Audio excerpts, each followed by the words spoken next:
আপনি তো বিভিন্ন সভা সমাবেশে বলেছিলেন যে হাঁস হচ্ছে লক্ষ্মীর প্রতীক এবং এই অবহেলিত জনপদের সাধারণ মানুষের ভাগ্য পরিবর্তনে এই হাঁস প্রতীককে বেছে নেবে, এখন তারা তো বেছে নিয়েছে। তো সেই ক্ষেত্রে আসলে তাদের উদ্দেশ্যে আপনার কি বলার থাকবে, তাদেরকে কিভাবে আপনার আশা জায়গায় তুলছে?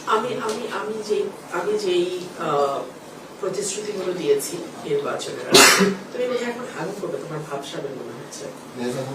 বাবা যাও যাও বাবা যাও, ঠিক আছে। কি সুন্দর অবস্থা, কি সুন্দর। হাসির নাম কি? আপনি কোন নাম গ্রহণ করছেন?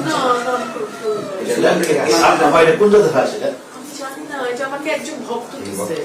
হাঁসটা খুব সুন্দর, খুবই সুন্দর, খুবই সুন্দর, জুটিওয়ালা হাসির সে জানে সে সুন্দরী, সে জানে সে সুন্দরী। সে যখন আমার তাদের সুইমিং পুল আছে, এখন তুমি হাগু করবে না এখানে, সে জানে তার সুইমিং পুল আছে, সেখানে সে যখন নামে সে অন্য হাসি রাজহাঁস গুলোকে দৌড়ায় দেয়।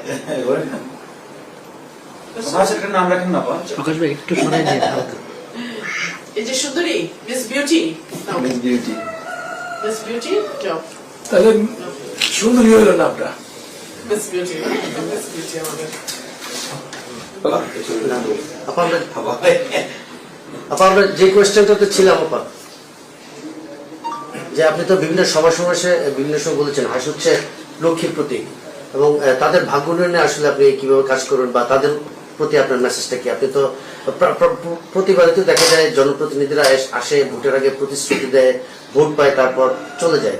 আসলে আপনার পক্ষ থেকে তাদের জন্য আপনার যে প্রতিশ্রুতির বাস্তবায়ন বা তাদের পাশে আসলে যে আপনি দাঁড়াবেন, সেক্ষেত্রে তাদের প্রতি আপনার একটা মেসেজ। যারা প্রতিশ্রুতি দিয়ে চলে যায় তারা কিন্তু বেশিরভাগই দলীয় প্রার্থী, দলের মার্কার কারণে তারা জিতে আসে এবং তারপরে আর তাদের খবর থাকে না। আপনি যেটা বলছেন